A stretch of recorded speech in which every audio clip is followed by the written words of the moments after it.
आज आप श्रवण करेंगे भाद्रपद माह की अमावस्या की व्रत कथा।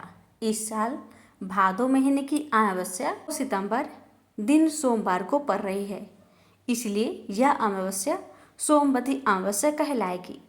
धार्मिक मत है कि सोमवती अमावस्या पर पवित्र नदी में स्नान और पूजा अर्चना करने से साधक के सभी पाप खत्म हो जाते हैं और पितरों के प्रसन्न होने से जातक को पूर्वजों का आशीर्वाद प्राप्त होता है। सोमवती अमावस्या शुभ मुहूर्त। पांचांग के अनुसार भाद्रपद माह की सोमवती अमावस्या तिथि सोमवार 2 सितंबर को सुबह 5:51 पर शुरू होगी और 3 सितंबर को सुबह 7:24 पर समाप्त होगी। इस प्रकार 2 सितंबर को सोमवती अमावस्या मनाई जाएगी। सोमवार के दिन पड़ने के वजह से इस दिन भगवान शिव की विशेष पूजा अर्चना करने का विधान है। इस दिन श्रद्धा अनुसार चावल, सफ़ेद वस्त्र, सफ़ेद फूल, शक्कर और नारियल समेत आदि चीज़ों का दान करें।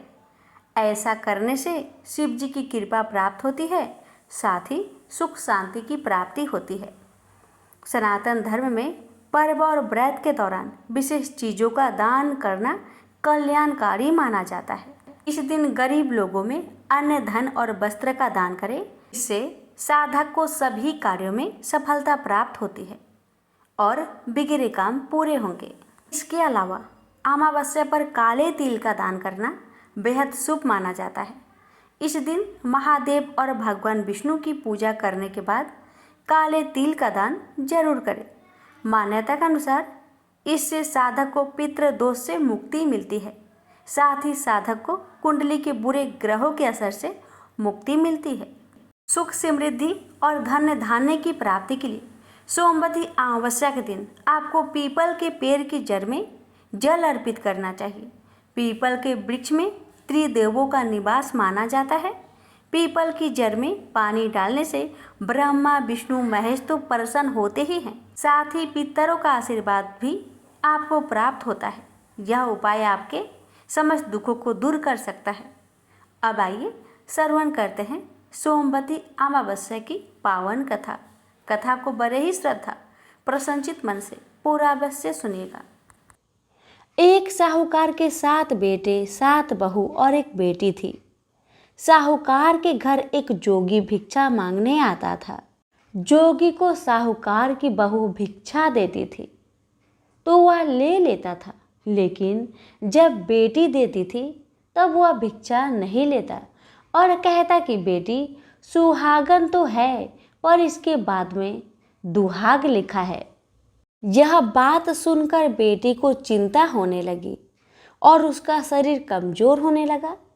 उसकी माँ ने पूछा, बेटी तुम इन दिनों इतनी कमज़ोर दिखाई देती हो, इसका क्या कारण है? तुम्हारा तबीयत तो ठीक है ना? तब बेटी कहने लगी कि एक जोगी भिक्षा मांगने आते हैं जो कहते हैं कि बेटी है तो सुहागन, लेकिन इसके नसीब में दुहाग लिखा है, यानी कि दुख लिखा है। यह बात सुनकर उसकी माँ ने कहा कि कल मैं सुनूंगी। अगले दिन जब जोगी भिक्षा लेने आया तो उसकी माँ छुपकर बैठ गई। जब बेटी भिक्षा देने लगी तो जोगी ने वही बात फिर से बोली। इतनी बात सुनकर उसकी माँ बाहर निकल कर आई और बोली, एक तो हम तुम्हें भिक्षा देते हैं और तू ऊपर से हमें गाली देता है। तब जोगी बोला कि मैं गाली नहीं देता, जो सच है वो ही बोलता हूँ, जो इसके भाग्य में लिखा है मैं वही कहता हूँ। माँ ने जोगी से कहा कि तुम्हें पता है कि इसके भाग्य में दुहाग लिखा है तो ये भी बता दो कि कैसे दूर होगा। तब जोगी बोले कि 7 समुंदर पार एक सोना धोबन रहती है जो सोमवती अमावस्या का व्रत करती है। अगर वह आकर अपना फल दे दे तो इसका निवारण हो सकता है, नहीं तो विवाह होते ही इसके पति को सर्प डस लेगा। यह बात सुनकर माँ बहुत रोने लगी और सोना धोबन की तलाश में जाने लगी। चलते चलते रास्ते में तेज धूप पड़ने लगी तो साहूकारनी एक पीपल के पेड़ के नीचे बैठ गई। उस पीपल के पेड़ में एक गरुड़ पंछी का घोंसला था, जिसमें गरुड़ का छोटा छोटा बच्चा था। साहूकारनी को घोंसले के पास एक सर्प जाता दिखाई दिया, तो उसने उस गरुड़ के बच्चे को बचाने के लिए उस सर्प को मारकर ढाल के नीचे रख दिया। जब गरुड़ और पंखनी आए तो घोंसले के पास खून देखकर क्रोधित हो उठे और साहूकारनी को चोंच मारने लगे। तब साहूकारनी बोली कि मैंने तुम्हारे बच्चे की जान बचाई है, मारी नहीं है।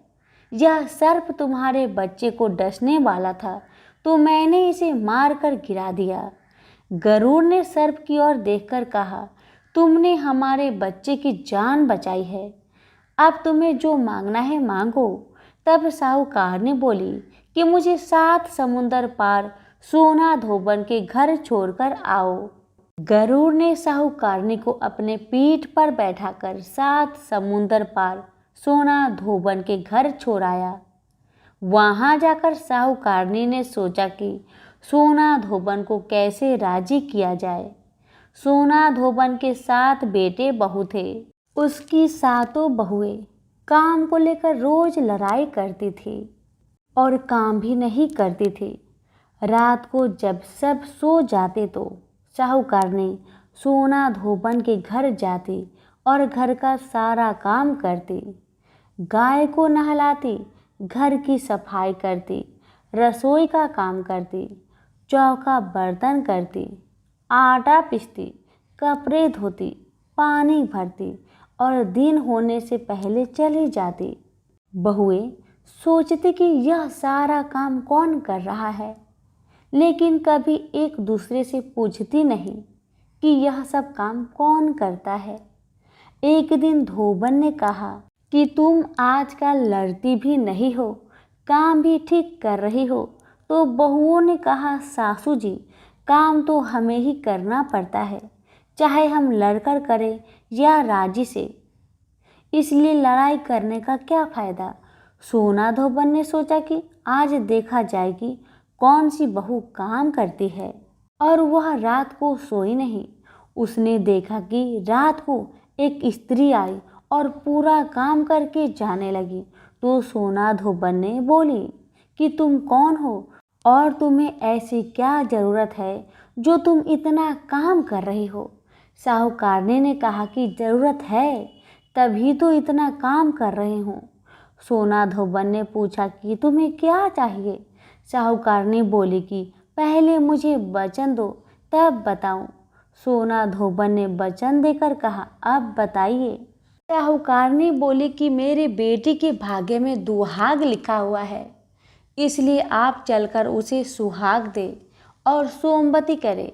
सोना धोबन अपने बेटे बहू से बोली कि मैं तो साहूकारनी के साथ जा रही हूँ, यदि पीछे से तुम्हारे पिताजी खत्म हो जाए तो तेल घी के कूप में डालकर छोड़ देना।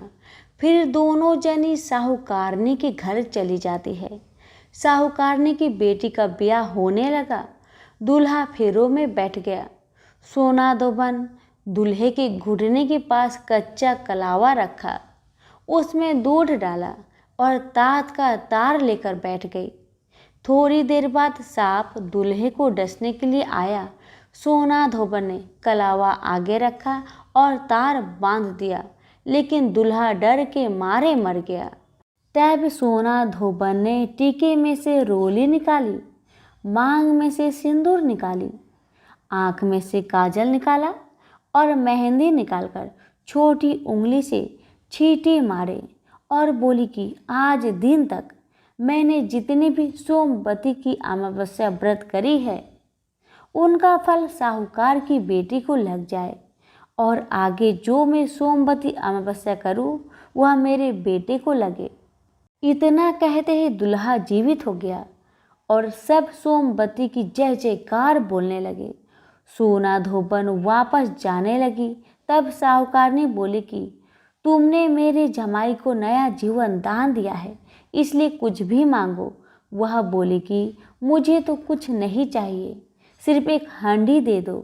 वह हांडी लेकर चल पड़ी।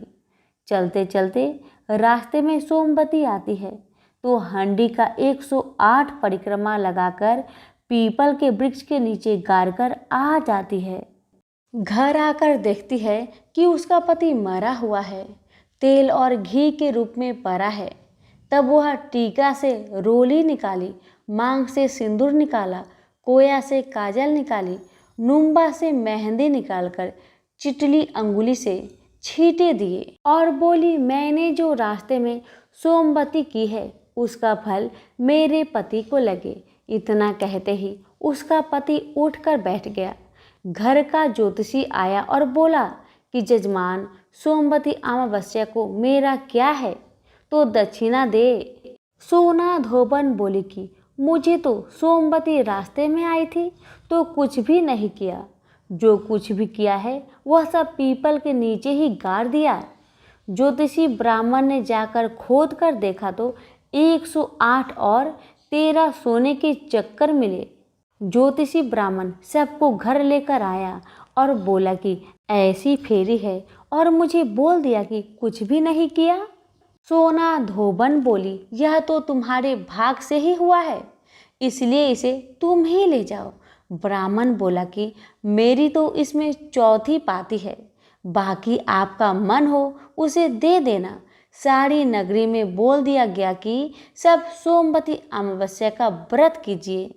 हे सोमवती अमावस, जैसा आपने साहूकार की बेटी को सुहाग दिया वैसा सबको देना।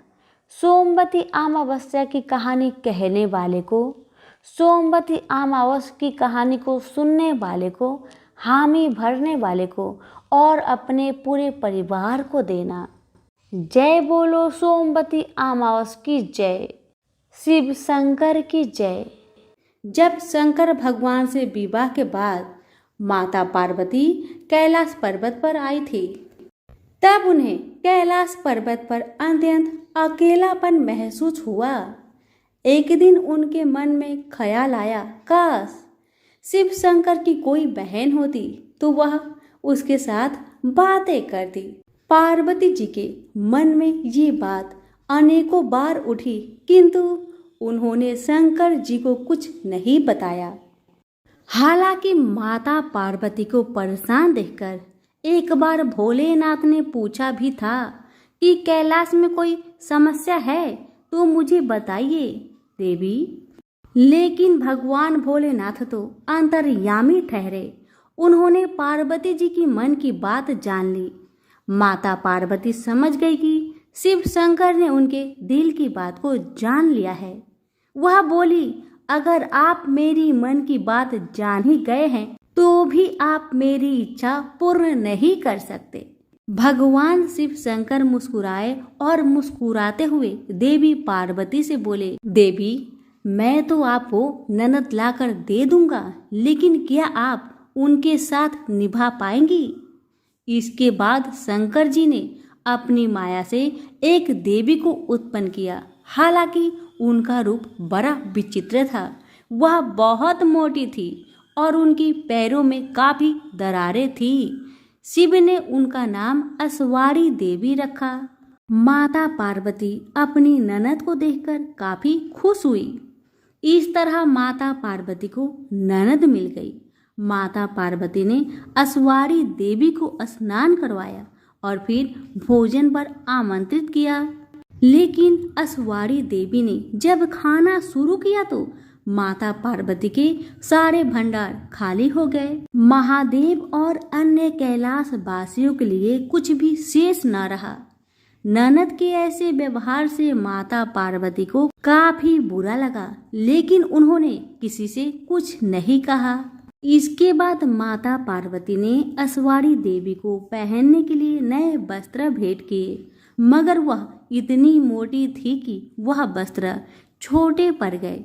इसके बाद माता पार्वती दूसरे वस्त्र लेने गई तो अस्वारी देवी ने अपनी भाभी के साथ मजाक करना शुरू कर दिया। ननद अस्वारी देवी ने हंसी ठिठोली करते हुए अपनी भाभी को यानी माता पार्वती को अपने पैरों की दरारों में छुपा लिया। पार्वती जी के लिए दरारों में सांस लेना भी मुश्किल हो गया। उसी समय उधर से शंकर जी माता पार्वती को खोजते हुए आ गए और असवाड़ी देवी से बोले, आपको मालूम है क्या पार्वती जी कहाँ हैं? असवाड़ी देवी ने शरारत भरे लहजे में कहा, मुझे क्या मालूम कहाँ है भाभी। तभी शिव शंकर समझ गए कि असवाड़ी देवी कोई शरारत कर रही है। उन्होंने कहा, सत्य बोलो, मैं जानता हूँ तुम झूठ बोल रही हो। असवाड़ी देवी जोर जोर से हंसने लगी और जोर से अपना पैर जमीन पर पटक दिया। तभी पैर की दरारों में दबी माता पार्वती झटके के साथ बाहर आ गई। ननद के ऐसे व्यवहार से माता पार्वती का मन बहुत ज्यादा दुखी हुआ। वह गुस्से में भगवान भोलेनाथ से बोली, आपकी विशेष कृपा होगी अगर आप अपनी बहन को ससुराल भेज दे। मुझसे गलती हो गई कि मैंने ननद की इच्छा की। भगवान भोलेनाथ समझ गए कि भाभी ननद में बहुत पटने वाली नहीं है। इसके बाद उन्होंने असवाड़ी देवी को कैलाश पर्वत से विदा कर दिया। प्राचीन काल से आरंभ हुआ ननद भाभी के बीच नोक झोंक का सिलसिला आज तक चला आ रहा है। प्रेम से बोले उमापति शंकर भगवान की जय हो। बहुत समय पहले की बात है। किसी गांव के बाहर एक छोटा सा शिव मंदिर था जिसमें एक वृद्ध पुजारी रहते थे। एक दिन एक गरीब माँ अपने नन्हे से बालक को मंदिर के द्वार पर छोड़कर चली गई। बहुत खोजने पर भी पुजारी जी को बालक के परिवार का कुछ भी पता न चल पाया। गांव का भी कोई व्यक्ति उस बालक का लालन पालन करने को तैयार न हुआ तो पुजारी जी ने भगवान शिव की इच्छा समझकर उसे अपने पास रख लिया और उसका नाम भोला रख दिया। गांव के श्रद्धालु भक्तों से जो कुछ प्राप्त होता उसी से भगवान शिव का, पुजारी जी का और बालक भोला का किस तरह गुजारा चलता। यदि किसी दिन कम भी पड़ता तो पुजारी जी बालक और भगवान को भोग लगाकर स्वयं गंगा जल पीकर रह जाते। धीरे धीरे भोला बड़ा होने लगा और जब वह पुजारी जी के कामों में हाथ बटाने लगा, वृद्ध पुजारी जी के थके हारे हाथों को कुछ आराम मिलने लगा। इसलिए उन्होंने भोला को मंदिर की सफाई, भगवान शिव की पूजा, उनको भोग लगाने और उनकी आरती करने की विधि अच्छी प्रकार समझा दी। अब वे स्वयं भगवान शिव के नाम जप और संकीर्तन में समय व्यतीत करने लगे। एक दिन भगवान शिव के मंगलकारी नाम शिव शिव शिव शिव का जप करते हुए उनके प्राण छूट गए। अब बालक भोला का इस संसार में भगवान शिव के सिवा और कोई सहारा न रहा। उसने पुजारी जी की ये 3 बातें कभी नहीं भूली। भगवान भोलेनाथ, शिव शंकर को ताजी गर्म रसोई का ही भोग लगाना, भगवान को भोग लगाए बिना स्वयं कुछ भी नहीं खाना, भगवान शिव पर विश्वास रखकर कभी भी किसी भी वस्तु का संग्रहण ना करना, बासी भोजन का भी नहीं। यदि कोई भक्त पहले से बना भोजन या मिठाई मंदिर में दे जाता तो बालक भोला उसे गरीबों में बांट देता। वह ताजी रसोई बनाकर ही भगवान को भोग लगाता, उसके बाद ही स्वयं प्रसाद ग्रहण करता और यदि बचता तो उसे बांट देता। यदि रसोई बनाने को सामग्री ना होती तो भोले बाबा और भोला भगत दोनों गंगा जल पीकर ही रह जाते। एक बार बरसात का मौसम आया और 3-4 दिन तक मूसलाधार वर्षा होने से मंदिर में एक भी भक्तजन नहीं झांका। भोला अपने भोले बाबा को गंगा जल का ही भोग लगाता और उसे ही पीकर रह जाता। भोले बाबा बालक की भक्ति और सहन शक्ति की परीक्षा लेते रहे, किंतु आखिर में अपने भक्त बालक को भूख से तड़पते देख उनसे रहा न गया। वे सेठ के नौकर का रूप धरकर हाथ में भोजन सामग्री की पोटली लेकर वर्षा में भीगते हुए मंदिर के द्वार पर जा पहुंचे। उन्होंने आवाज लगाकर भोला को बुलाया और उसके हाथ में पोटली देते हुए बोले, सेठ जी ने यह सीधा कच्चा राशन भेजा है, इससे रसोई बनाओ, भोग लगाओ और स्वयं भी प्रसाद पाओ। मैं कल फिर आऊंगा। भोला भगत ने आशीर्वाद देकर उसे विदा किया और सूखी गीली लकड़ियों के धुएं में घर में रसोई बनाकर भोले बाबा को भोग लगाया।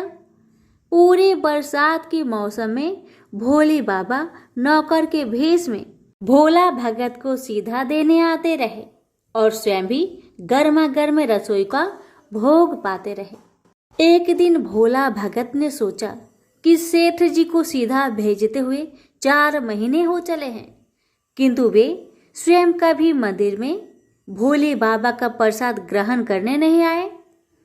अगले दिन जब भोले बाबा नौकर का भेष में सीधे की पोटली देने आए, भोला भगत उनसे बोला, भाई, तुम्हारे इतने धर्मात्मा सेठ जी कभी स्वयं मंदिर में प्रसाद लेने नहीं आए। इस कारण मेरा हृदय अत्यंत दुखी हो रहा है। अपने सेठ जी से कहना कि कल वे भी मंदिर में प्रसाद ग्रहण करने अवश्य पधारे।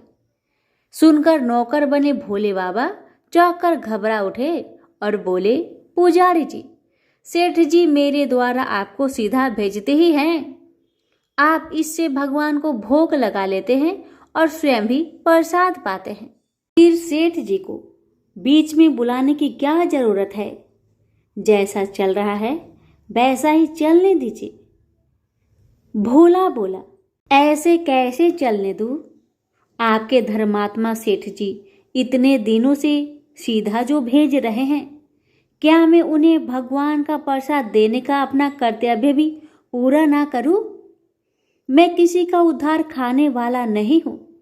अपने सेठ जी से कह देना कि यदि कल भोले बाबा का प्रसाद ग्रहण करने ना पधारे तो मैं उनका सीधा लेना बंद कर दूंगा। नौकर बने भोले बाबा तो अपने भोले भगत की अकड़ देखकर कांप उठे और यह सोचकर मन ही मन हंसे कि वाह, आज तो लेने वाला ही देने वाले पर धौंस दिखा रहा है। लेकिन सरल हृदय भक्त के मनोभाव पर रीझ कर वे बोले, ठीक है पुजारी जी, कल सेठ जी मंदिर में प्रसाद ग्रहण करने जरूर पधारेंगे। दूसरे दिन बड़े सवेरे ही भोले बाबा नौकर का भेष में दूध और बहुत सारी भोजन सामग्री लेकर मंदिर में पहुंच गए। भोला चौंकते हुए बोला, भाई, आज इतना सारा सीधा किस लिए ले आए? नौकर बने भोले बाबा बोले, पुजारी जी, भूल गए क्या? आज आपने सेठ जी को प्रसाद के लिए बुलवाया है, इसलिए आप छप कर रसोई बनाए और भोले बाबा को भोग लगाइए। हाँ, ये तो बता दीजिए कि सेठ जी किस समय पधारे। भोला ने प्रसन्न होकर उन्हें सेठ जी के आने का समय बता दिया। अब भोला भगत की इच्छा पूर्ण करने के लिए भोले बाबा कैलाश पर सेठ का रूप धारण करने लगे। इधर अपने स्वामी को एक प्यारे भक्त के यहाँ जिमने जाने का समाचार सुनकर ममतामयी अन्नपूर्णा मां पार्वती भी भला कैसे पीछे रहते। वे भी पति की आज्ञा लेकर सेठानी का रूप धारण करने में जुट गई। भोले बाबा ने अपने गले से मुंडों की माला उतार दी, शरीर पर लगी भस्म, कमर पर पहना हुआ बाघंबर और बाहों और कानों में पहने सर्पों के हार भी उतार कर रख दिए। उन्होंने एक मखमल का सुंदर कुर्ता धारण कर लिया, अपनी जटाएं सीधी कर गंगा और चंद्रमा को उनमें छिपा लिया और ऊपर से एक सुंदर रंग बिरंगी पगड़ी पहन ली।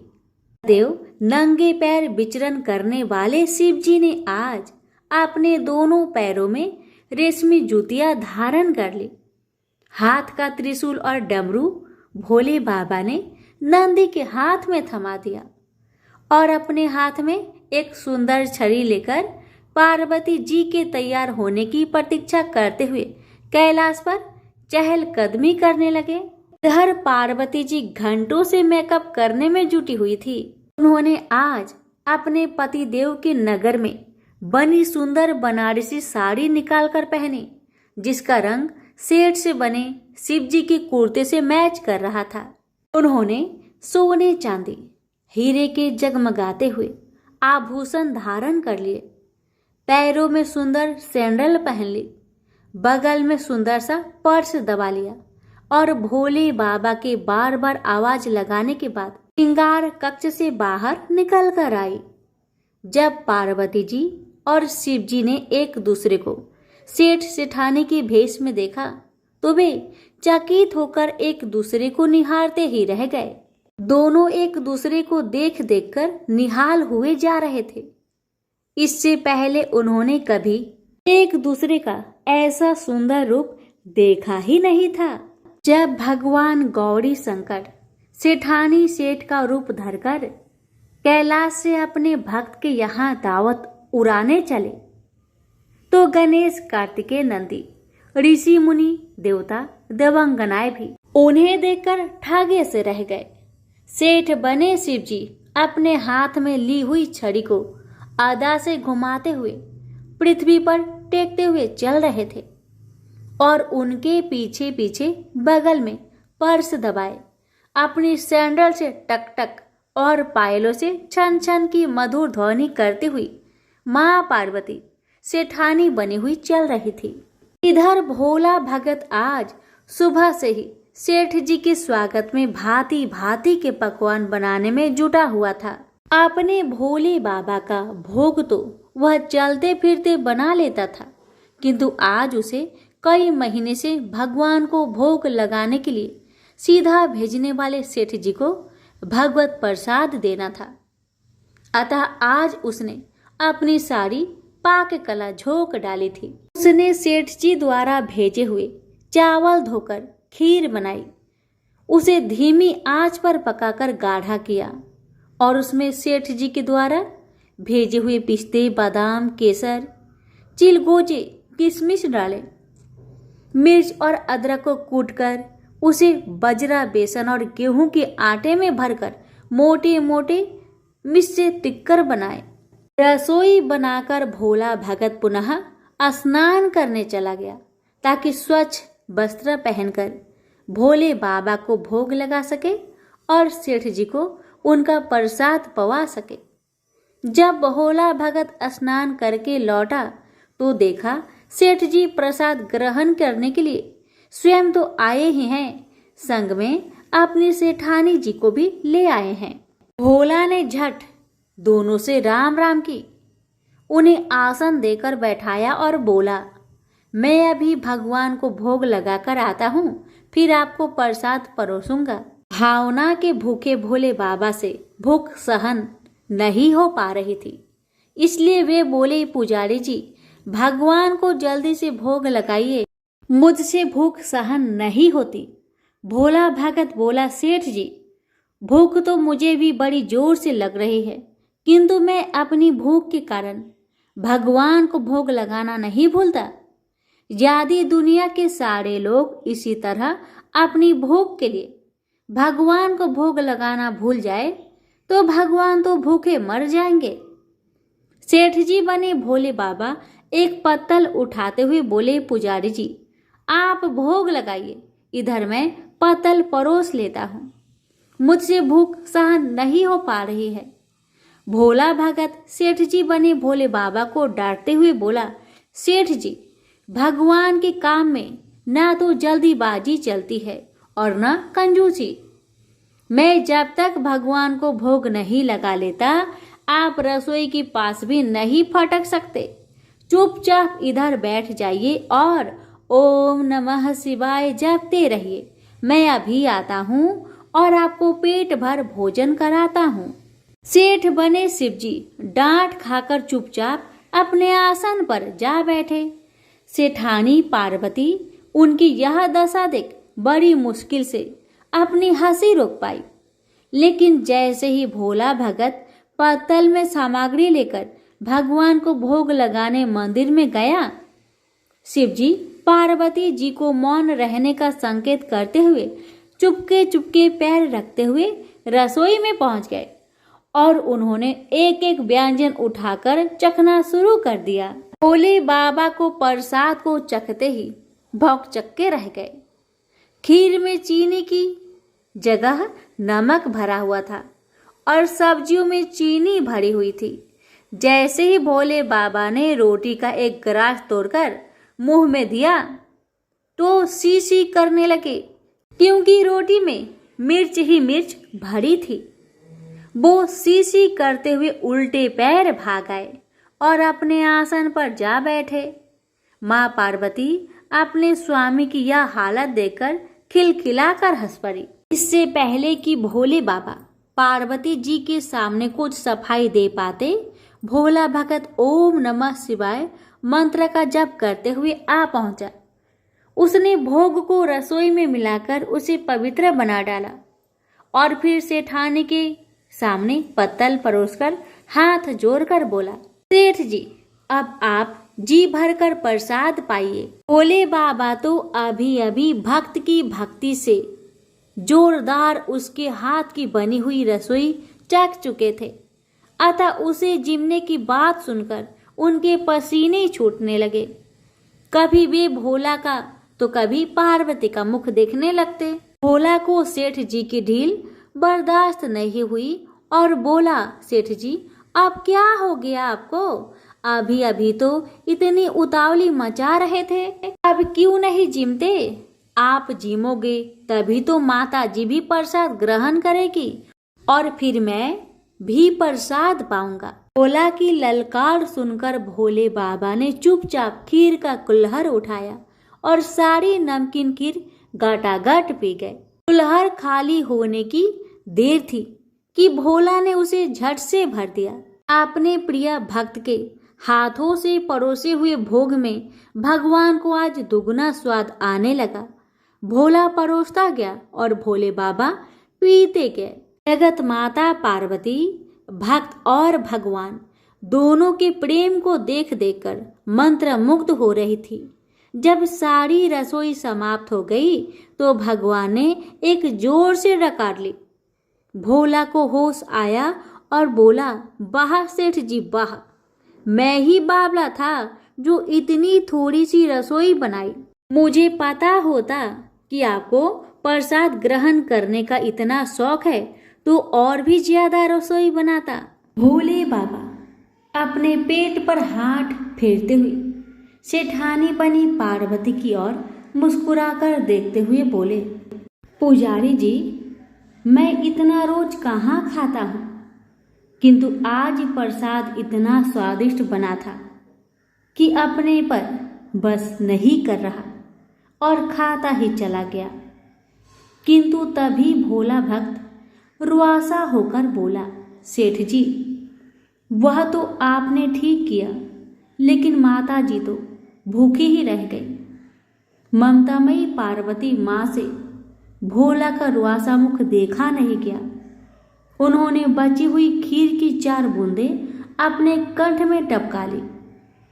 भोले बाबा द्वारा भोग लगाने से प्रसाद में अद्भुत अलौकिक स्वाद भर गया था। ऐसी सुगंधित और मीठी खीर चखकर जगत जननी आकंठ तृप्त हो गई और उनके तृप्त होते ही सृष्टि का प्रत्येक प्राणी तृप्त हो गया। भोला भगत बोला, सेठ जी, आपने और माताजी ने प्रसाद ग्रहण कर लिया, इससे मुझे अत्यंत संतोष हुआ है। समझ लीजिए कि आप दोनों द्वारा प्रसाद ग्रहण करने से मेरा भी पेट भर गया। मेरी तो वैसे भी महीने में 4 एकादशी हो जाती है, किंतु मैं भी एक दाना ले ही लेता हूँ, जिससे कि भोले बाबा के प्रसाद का अनादर ना हो। यह कहकर जैसे ही भोला ने खीर के पात्र में लगा चावल का एक दाना उठाकर अपने कंठ में डाला, उसकी जन्म जन्मांतर की भूख प्यास मिट गई और समस्त वासनाओं और इच्छाओं की तृप्ति हो गई।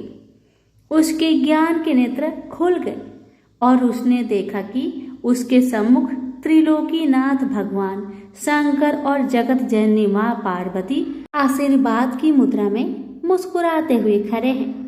भोला दौड़कर उनके चरणों में लौट गया। लौटता गया और उन्हीं में समा गया। प्रेम से बोलिए हर हर महादेव, माता पार्वती की जय। आप सभी भक्तों पर भोलेनाथ माँ पार्वती की कृपा सदा सर्वदा बनी रहे। एक राज्य में एक राजा और एक रानी रहते थे, जिनकी 4 संतानें थी, 2 लड़के और 2 लड़की। एक लड़की का नाम पूर्णिमा तथा दूसरी लड़की का नाम अमावस्या था। पूर्णिमा घर के कामों में निपुण थी और घर का पूरा काम करती थी और भगवान की पूजा अर्चना भी किया करती थी, और इसके अतिरिक्त वह गौ माता की सेवा भी किया करती थी। और उसकी दूसरी बहन अमावस्या ना ही घर का कोई काम करती थी, ना ही भगवान की पूजा अर्चना करती थी और ना ही गौ माता की सेवा करती थी। पूर्णिमा सर्वगुण संपन्न थी, फिर भी राजा और रानी अपने दोनों बेटों तथा पुत्री अमावस्या को ही प्यार किया करते थे और वह पूर्णिमा से प्यार नहीं करते थे, उसके साथ भेदभाव करते थे। राजा के चारों पुत्र और पुत्री धीरे धीरे बड़े हो रहे थे। जब वे बड़े हो गए, राजा ने अपने दोनों पुत्रों का विवाह योग्य कन्याओं के साथ करा दिया। इसके बाद रानी ने राजा से कहा कि हमारे दोनों पुत्रों और पुत्री अब विवाह के योग्य हो गई है और इन दोनों का विवाह भी करा दीजिए, लेकिन पुत्री अमावस्या का विवाह किसी बड़े खानदान में करना और पूर्णिमा का विवाह किसी गरीब परिवार में करना, क्योंकि पूर्णिमा को केवल भगवान की पूजा पाठ करना ही पसंद है और गाय की सेवा करना पसंद है। अब रानी ने राजा को दोनों पुत्रियों का रिश्ता तय करने के लिए भेज दिया। राजा ने अपने पड़ोसी राज्य में जाकर वहां के राजा के पुत्र से अमावस्या का रिश्ता तय किया और वहीं पास के गांव में जाकर एक गरीब परिवार के लड़के से पुत्री पूर्णिमा का रिश्ता भी तय कर दिया। यह सारी बात जाकर राजा ने अपनी रानी से बताया तो रानी यह सोचने लगी कि अब देखते हैं कि भगवान इसकी मदद कैसे करते हैं।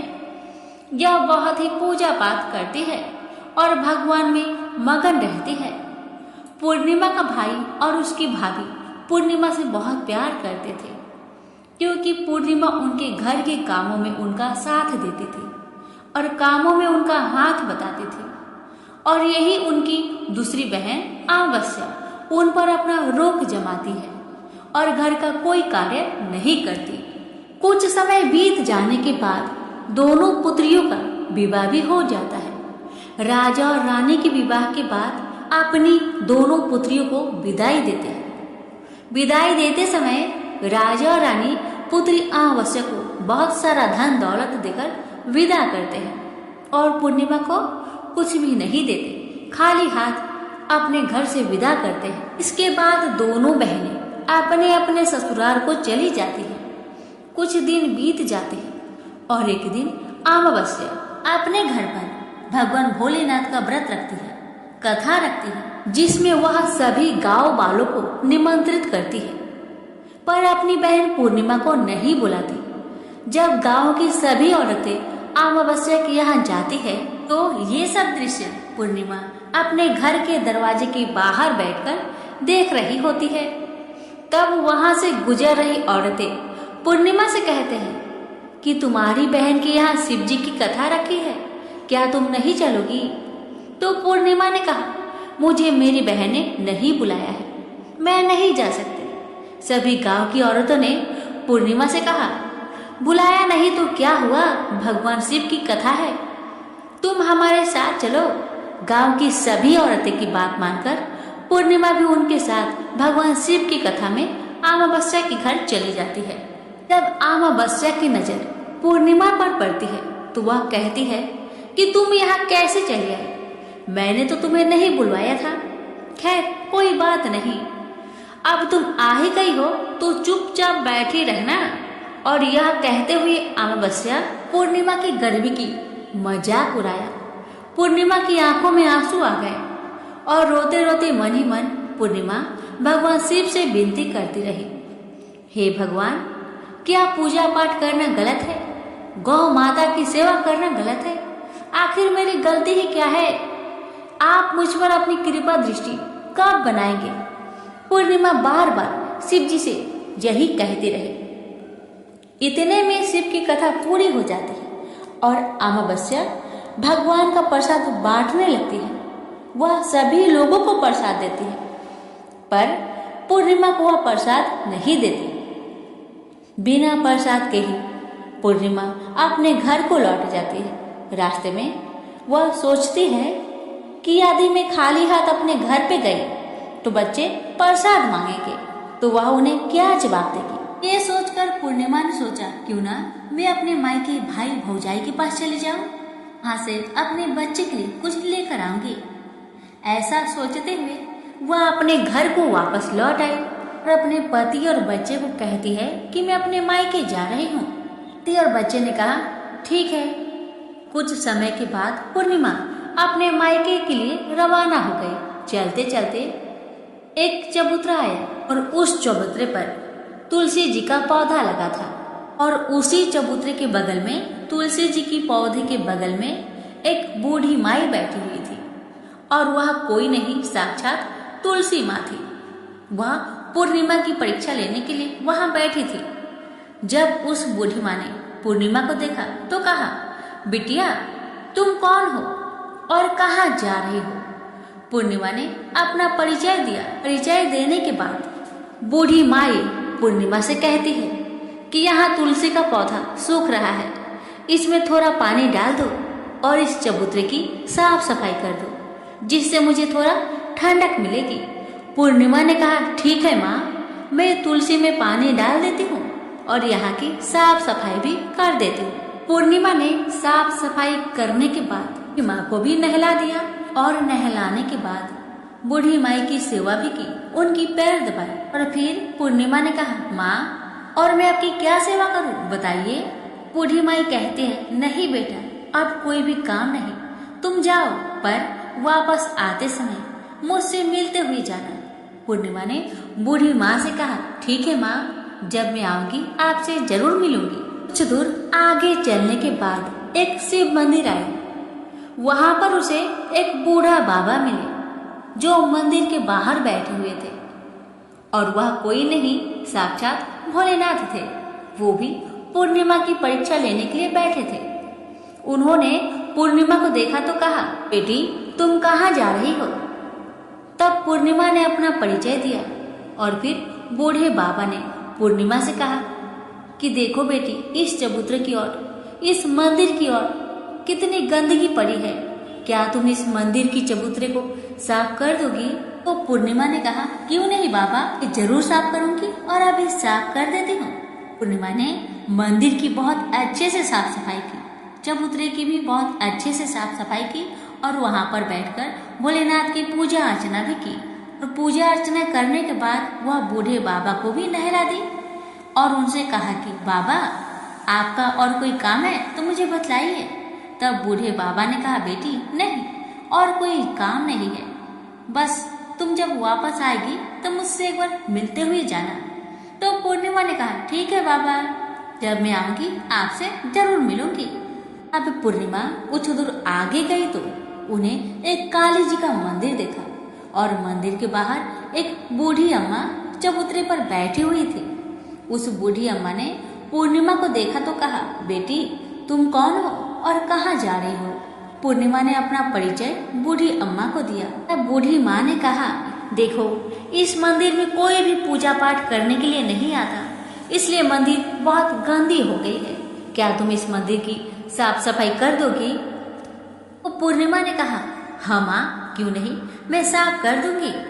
तब पूर्णिमा ने माता जी के मंदिर और चबूतरे की बड़े ही प्यार से साफ सफाई कर देती है और साफ सफाई करने के बाद पूजा पाठ भी करती है और माता जी का श्रृंगार कर देती है और अब उस बूढ़ी माँ को भी नहला देती है और बूढ़ी अम्मा की पैर भी दबाती है और कहती है, माँ और कोई काम है?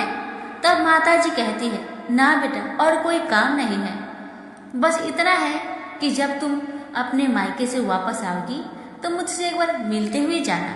तो पूर्णिमा ने कहा, ठीक है माँ, मैं वापस आऊंगी तो जरूर आपसे मिलूंगी। पूर्णिमा आगे बढ़ती गई। आगे चलते चलते एक नदी आई और नदी के पास भी एक बूढ़ी माई बैठी थी और वह बूढ़ी माई और कोई नहीं, वह गंगा मैया थी। तो बूढ़ी माई ने पूर्णिमा से कहा, बेटी तुम कौन हो और कहाँ से आई हो? उसे भी पूर्णिमा ने अपना परिचय दिया। तब बूढ़ी माई ने पूर्णिमा से कहा कि नदी पर स्नान करने तो बहुत लोग आते हैं, लेकिन यहाँ की सफाई कोई नहीं करता, इसलिए तुम इस किनारे पर साफ सफाई कर दो। पूर्णिमा कहती है, ठीक है माँ, मैं अभी साफ सफाई कर देती हूँ। और उस बूढ़ी अम्मा के पैर भी दबाती है और कहती है, माँ जी और कोई काम हो तो मुझे बतलाइए। तब बूढ़ी माई कहती है कि नहीं बेटा, अब कोई काम नहीं है, तुम जाओ, लेकिन जब वापस तुम आओगी तो मुझसे मिलकर जरूर जाना। और वह नाव में बैठकर नदी के दूसरे किनारे पर पहुंच जाती है और वहां अपने मायके के घर पहुंच जाती है। वहां पर पूर्णिमा के भाई और भाभी उसे देखकर बहुत खुश हो जाते हैं और वे पूर्णिमा की बहुत खातिरदारी करते हैं, उससे बहुत सारी बातें करते हैं और कहते हैं कि बच्चों को भी साथ क्यों नहीं लेकर आई, बहुत अच्छा लगता अगर तुम लाती तो। अब भैया भाभी और बहन पूर्णिमा मिलकर ढेर सारी बातें करते हैं, नाश्ता पानी करते हैं। उसके बाद पूर्णिमा अपने भाई भाभी से कहती है, भैया भाभी अब मैं ससुराल जाती हूँ। उसकी भाभी ने उसके लिए एक साड़ी दिया कि बच्चे के लिए कुछ कपड़े और खाने पीने की कुछ चीजें भी रख दी और कहा कि तुम बहुत दिनों की बाद आती हो पूर्णिमा, जल्दी जल्दी आया करना। पूर्णिमा की भाभी ने कपड़ों का थैला, खाने का थैला पूर्णिमा के हाथों में दे दिया और कहा, जाओ और जल्दी वापस आना। इसके बाद पूर्णिमा वहां से अपने ससुराल के लिए रवाना हो गए और उस नदी के किनारे पहुंची और नाव में बैठकर दूसरे किनारे पर उतर गई। वहां उतरने के बाद वहां पर उसे वही बूढ़ी माँ मिली जो साक्षात गंगा मैया थी। उस बूढ़ी अम्मा ने पूर्णिमा को एक थैला दिया और कहा कि इसे तुम अपने घर ले जाकर ही खोलना। अब पूर्णिमा के पास 2 थैले हो गए थे। उन्हें लेकर पूर्णिमा वहां से रवाना हुई और कुछ दूर चलने के बाद काली माँ का मंदिर आया। वहां पर काली माँ बूढ़ी माँ के रूप में विराजमान थी। तब बूढ़ी माँ ने कहा, आ गई बेटी पूर्णिमा? तो पूर्णिमा ने कहा, हाँ माँ जी मैं आ गई। तो काली माँ ने उसे भी एक थैला दिया, कहा, बेटी पूर्णिमा इस थैला को अपने घर पर ही जाकर खोलना, उससे पहले मत खोलना। तो पूर्णिमा ने कहा, ठीक है माँ। तो तीनों थैला लेकर पूर्णिमा आगे बढ़ी तो कुछ दूर जाने पर शिव जी का मंदिर आया। वहाँ बूढ़े बाबा के रूप में शिव जी स्वयं विराजमान थे। बूढ़े बाबा ने कहा, पूर्णिमा तुम वापस आ गई? पूर्णिमा ने कहा, हाँ बाबा मैं वापस आ गई। बाबा ने पूर्णिमा को भी एक थैला दिया और कहा, यह थैला तुम घर पर ही जाकर खोलना, ठीक है बिटिया? तो पूर्णिमा ने कहा, ठीक है बाबा। अब पूर्णिमा के पास 4 थैले हो गए थे। पूर्णिमा पहले थैले को कैसे ले जाती? उसने क्या किया, एक पुरानी साड़ी निकाली, उसने सभी सामानों का एक गड्ढा बना लिया और सर पर रखकर वहां से रवाना हो गई। कुछ दूर जाने के बाद उसे तुलसी माँ बूढ़ी औरत के रूप में मिली और वह कहती है, पूर्णिमा तुम आ गई? तो पूर्णिमा कहती है, हाँ माँ हम आ गए।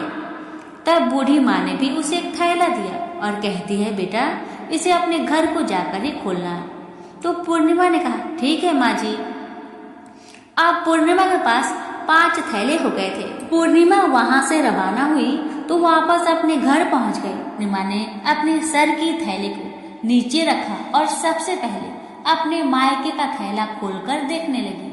उसमें बच्चे के लिए अच्छे अच्छे कपड़े और खाने पीने की चीजें थी और उसके लिए कुछ गहने भी थे। पूर्णिमा ने कपड़े अपने बच्चों को दे दिए और खाने पीने की चीजें भी बच्चों को दे दी। बच्चे यह सब पाकर बहुत खुश हुए। अब पूर्णिमा ने दूसरा थैला खोला जो कि उसे गंगा मैया ने दिया था। उसमें ढेर सारे हीरे जवाहरात सोना चांदी आदि था। इसके बाद अब पूर्णिमा ने तीसरा थैला खोला जो कि उसे काली माँ ने दिया था। उसमें बहुत सारा सोना श्रृंगार का सामान भरा हुआ था। इसके बाद पूर्णिमा ने चौथा थैला खोला जो उसे भगवान शिव ने दिया था। उसमें बहुत सारा धन संपत्ति भरा हुआ था और बहुत सारी खुशियां भरी हुई थी। इसके बाद अब पूर्णिमा ने 5वां थैला खोला जो उसे तुलसी माँ ने दिया था। उसमें चावल, दाल और 7 प्रकार की खाने की चीजों से भरा हुआ था।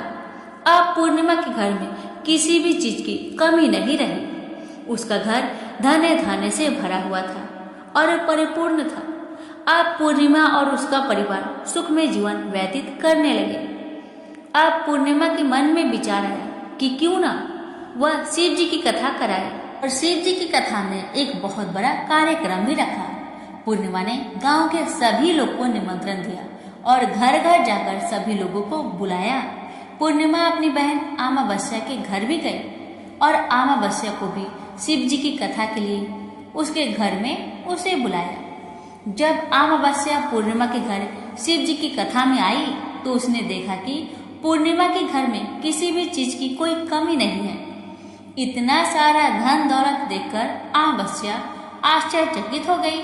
उसने पूर्णिमा से कहा कि तुम्हारे घर में इतनी धन दौलत कहाँ से आई है? पूर्णिमा ने कहा, देखो बहन, तुमने शिव जी की कथा में मुझे नहीं बुलाया था, फिर भी मैं चली आई और तुमने मुझे प्रसाद तक नहीं दिया और मेरी गरीबी का मजाक भी उड़ाया।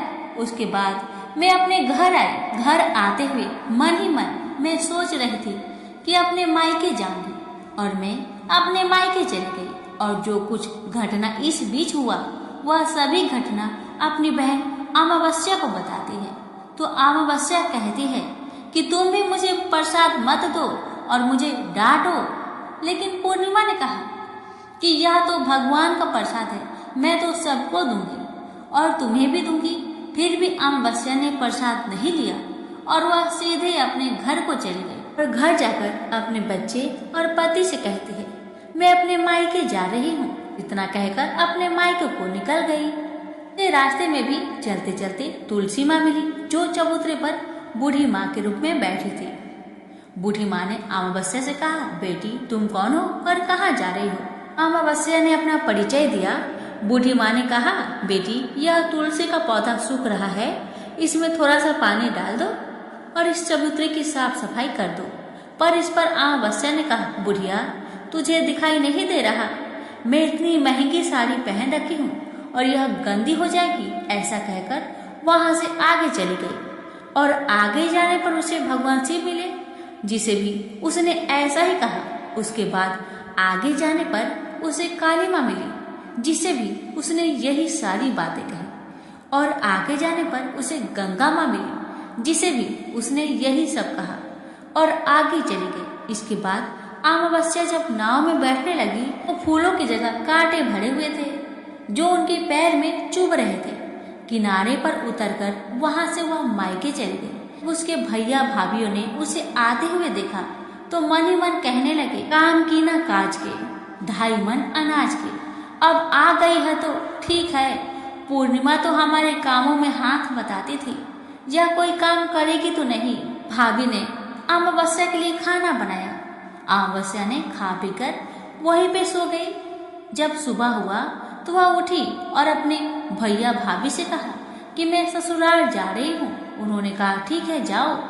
अमावस्या बोली, पूर्णिमा को तो तुमने एक थैला भी दिया था और मुझे कुछ नहीं दोगे? तो भाई ने भाभी से कहा कि तुम घर जाओ, थैले तुम्हारे घर में पहुंच जाएंगे। फिर अमावस्या वहां से निकलकर नदी के किनारे पहुंची। वहां गंगा मैया बूढ़ी औरत के रूप में बैठी हुई थी।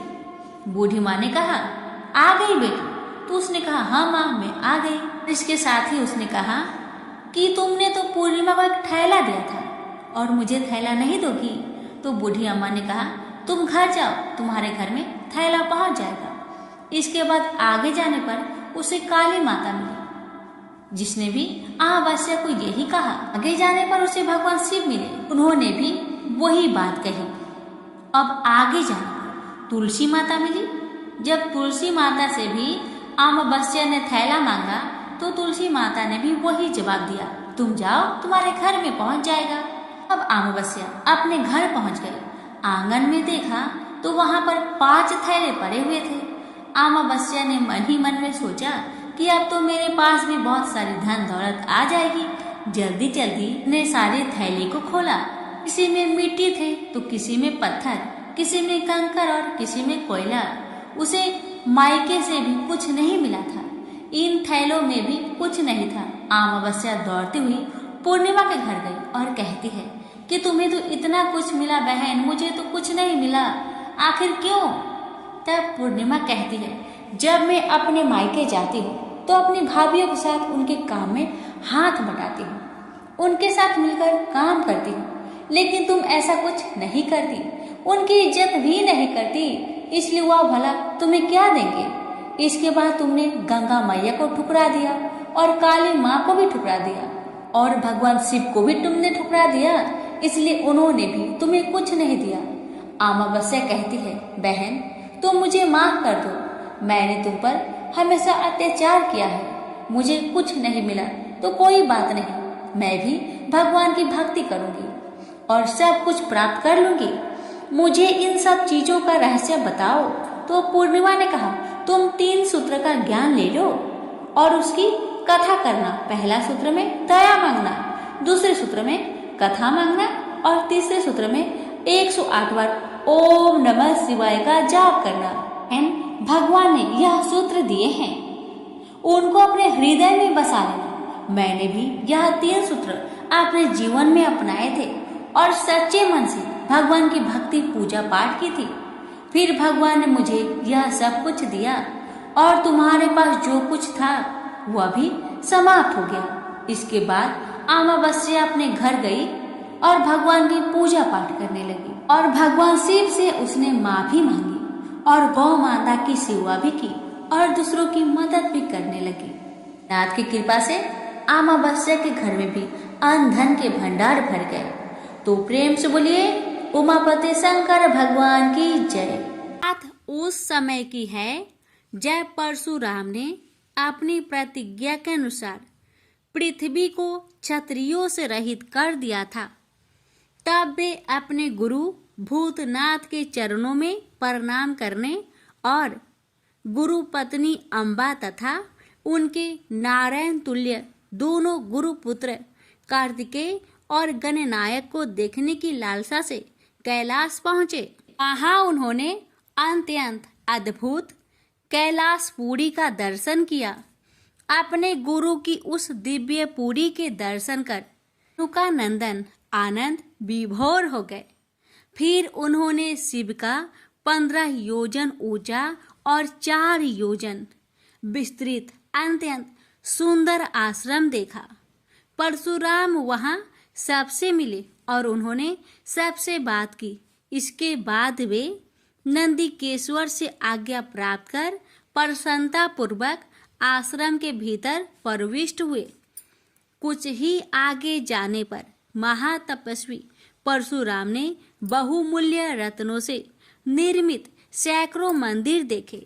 उन्होंने वहां का भीतरी द्वार देखा जो नाना प्रकार की चित्रकारी से चित्रित तथा हीरे मोतियों की गुथी हुई मालाओं से अत्यंत शोभ्यमान था। परशुराम ने द्वार के बाएं भाग में अपने गुरुपुत्र कार्तिकेय को देखा और दाहिने और पार्वती नंदन गणेश तथा शिव पार्वती का अवलोकन किया।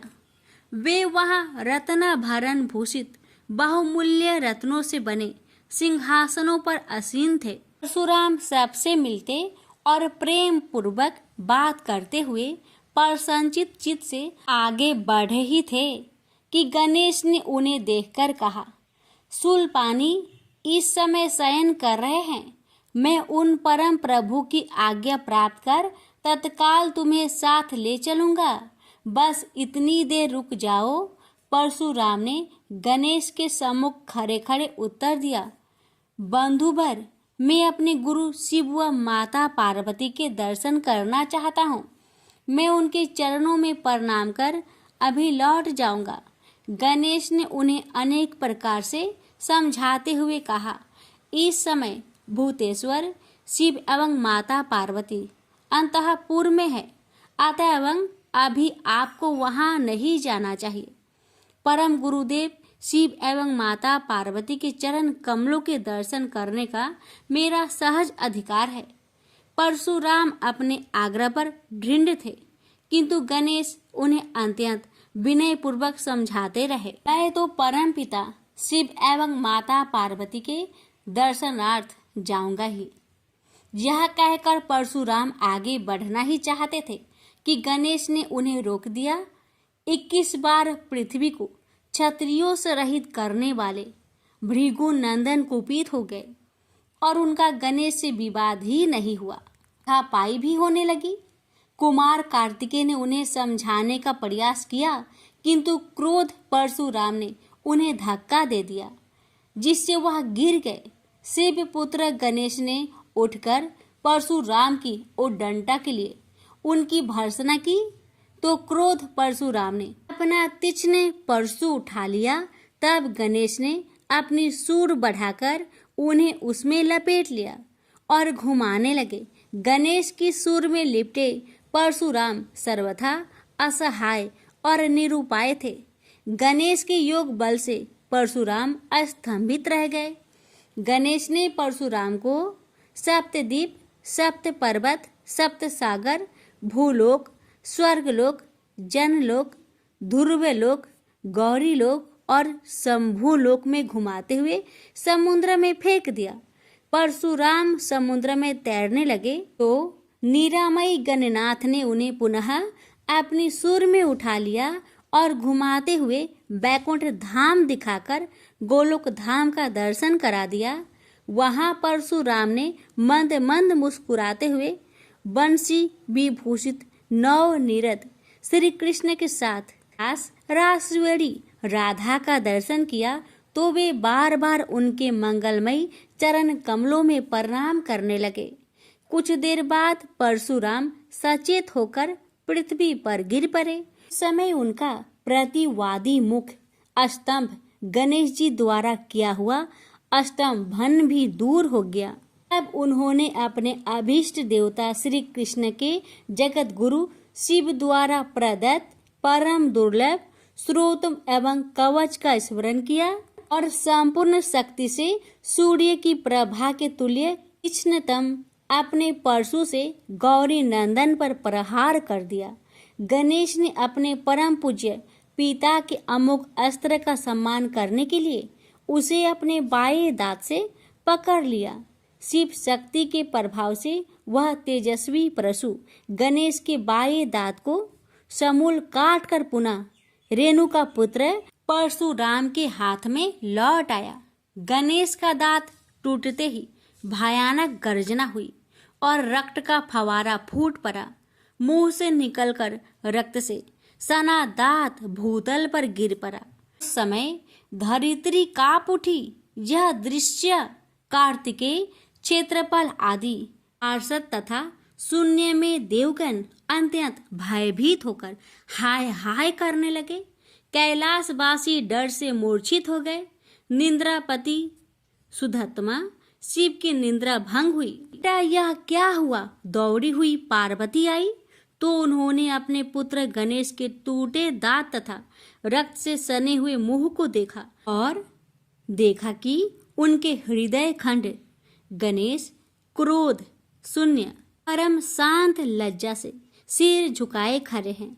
अत्यंत व्याकुल होकर उन्होंने स्कंद से पूछा, क्या बात है?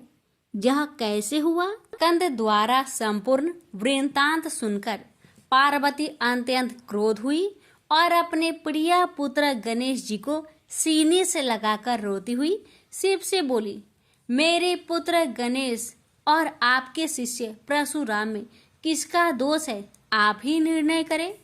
फिर माता पार्वती ने अपने सम्मुख परशुराम को शिव के प्रमोदक द्वारा चरण कमलों की निर्भयता पूर्वक सेवा करते हुए देखकर कहा, हे महाभाग राम, तुम योगियों के गुरु देवाधिदेव महादेव के शिष्य हो। तुम शुद्ध मन वाले हो। तुम्हारी अशुद्धता का कारण मेरी समझ में नहीं आ रहा। तुमने करुणामय गुरु से अमोघ परशु प्राप्त कर पहले तो उसकी क्षत्रिय जाति पर परीक्षा की और अब गुरु पुत्र पर परीक्षा की है। श्रुति गुरु दक्षिणा देने का निर्देश करती है और तुमने अत्यंत निर्दयता पूर्वक गुरुपुत्र का समूल एक दांत ही नष्ट कर दिया।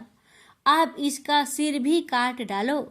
चरमता का अमोघ परशु प्राप्त कर ले तो क्षुद्र श्रृंगाल भी वनराज को मार सकता है। इतना कहकर क्रोध से भगवती पार्वती परशुराम को मारने के लिए प्रस्तुत हो गई। भय बस परशुराम ने मन ही मन करुणा सागर गुरु को प्रणाम कर अपने इष्ट देव गोलोकनाथ श्री कृष्ण का स्मरण किया। तभी पार्वती ने अपने सम्मुख एक बौने ब्राह्मण बालक को देखा। उस पर तेजस्वी ब्राह्मण बालक को देखकर आतुरता से भगवान शंकर ने भक्ति पूर्वक मस्तक झुकाकर प्रणाम किया। उसके बाद माता पार्वती ने भी उसे प्रणाम किया। परम तेजस्वी ब्राह्मण बालक ने शिव एवं पार्वती को शुभ आशीर्वाद प्रदान किया। यह दृश्य देखकर कैलाशवासी बालक बालिकाएं भयभीत एवं चकित हो गए। फिर भगवान शंकर ने उनका पूजन किया। वे वामन भगवान रत्न सिंहासन पर विराजमान थे। उनका उत्कृष्ट तेज सर्वत्र फैल रहा था। भगवान शंकर ने मधुर शब्दों में कहा, आज मेरा परम सौभाग्य है जो आपने कृपा पूर्वक मेरे यहाँ पधारकर मुझे सेवा का अवसर प्रदान किया है। आशुतोष शिव की मधुर वाणी से प्रसन्न होकर ब्राह्मण बाल रूपी स्वयं श्री हरि ने गंभीर स्वर में कहा, आप लोग की वर्तमान स्थिति जानकर मैं श्वेत द्वीप से आ रहा हूँ। मेरे भक्तों का कभी अमंगल नहीं होता। मेरा सहस्त्र सार उनके रक्षार्थ प्रतिक्षण प्रस्तुत रहता है, किंतु गुरु के रुष्ट होने पर मैं विवश हो जाता हूँ। गुरु की अवहेलना बलवती होती है। विद्या और मंत्र प्रदान करने वाला गुरु अभिष्ट देव से 100 गुना श्रेष्ठ है। गुरु से बढ़कर कोई देवता नहीं है, पार्वती से बढ़कर कोई पतिव्रता नहीं है तथा गणेश से उत्तम कोई जितेंद्रिय नहीं है। भृगु नंदन ने गुरु पत्नी एवं गुरु पुत्र की अवहेलना कर दी है। उसी का मार्जन करने के लिए मैं यहाँ उपस्थित हुआ हूँ। श्री हरि ने भगवान शंकर के बाद भगवती पार्वती से कहा, तुम जग जननी हो। तुम्हारे लिए गणेश, कार्तिकेय और परशुराम भी पुत्र तुल्य है। इन परशुराम ने स्नेह के प्रति शिव और तुम्हारे मन में भेद नहीं है। अतः एवं जो उचित समझो करो। देव बड़ा प्रबल होता है। बालकों का यह विवाद तो देव दोष से ही घटित हुआ है। तुम्हारे इस प्रिय पुत्र का एक दंत नाम वेदों में प्रसिद्ध है। फिर श्री हरि ने परशुराम से कहा, राम, तुमने क्रोधवश शिवा पुत्र गणेश का दांत तोड़कर अनुचित किया है। इस कारण तुम निश्चय ही अपराधी हो। ये सर्वशक्ति स्वरूपा पार्वती प्रकृति से परे और निर्गुण है। श्री कृष्ण भी इन्हीं की शक्ति से शक्तिशाली हुए हैं। ये समस्त देवताओं की जननी है। तुम इनकी स्तुति कर इन्हें संतुष्ट करो। इतना कहकर श्री हरि बैकुंठ के लिए प्रस्थान कर गए। परशुराम ने भी स्नान कर शुद्ध वस्त्र धारण कर लिए। वह हाथ जोड़कर गुरुदेव के चरणों में प्रणाम कर सिर झुकाए जगजननी गौरी का स्तवन करने लगे। भक्तवर परशुराम के संपूर्ण अंग पुलकित थे और उनके नेत्र से अश्रु प्रवाहित हो रहे थे। इस प्रकार करुण प्रार्थना करते हुए अंत में परशुराम ने कहा, जगजननी रक्षा करो, रक्षा करो, मेरे अपराध को क्षमा कर दो। भला कहीं बच्चे के अपराध करने से माता कुपित होती है। यह कहकर परशुराम ने माता पार्वती के चरणों में प्रणाम कर अत्यंत दुखी होकर रोने लगे। परशुराम की करुण प्रार्थना से करुणामयी पार्वती का हृदय द्रवित हो गया। उन्होंने प्रीति पूर्वक परशुराम को अभय दान देते हुए कहा, बेटा अब शांत हो जाओ। आशुतोष के अनुग्रह से तुम्हारी सर्वत्र विजय हो। सर्वतरात्मा श्री हरि तुम पर सदा प्रसन्न रहे। गुरुदेव शिव में तुम्हारी भक्ति सुदृढ़ रहे, तुम अमर हो जाओ। इसी प्रकार दयामयी पार्वती ने परशुराम को आशीर्वाद दिया और वे अपने अंतपुर में चली गई। उस समय वहां श्री भगवान के मंगल नाम का उच्च घोष होने लगा। फिर परशुराम ने एकदंत गणेश का स्तवन किया और गंधे, पुष्प, धूप, दीप एवं तुलसी रहित नैवेद्य आदि से लंबोदर की विधि पूर्वक पूजा की। परशुराम ने भक्ति भाव से भाई गणेश को संतुष्ट कर माता पार्वती एवं कृपा सिंधु त्रिलोचन के चरणों में प्रणाम किया। फिर उन्होंने गुरु की आज्ञा प्राप्त कर प्रसन्नता पूर्वक वहां से प्रस्थान किए। प्रेम से बोलिए गौरी पुत्र गणेश भगवान की जय। हर हर महादेव। माता पार्वती की जय।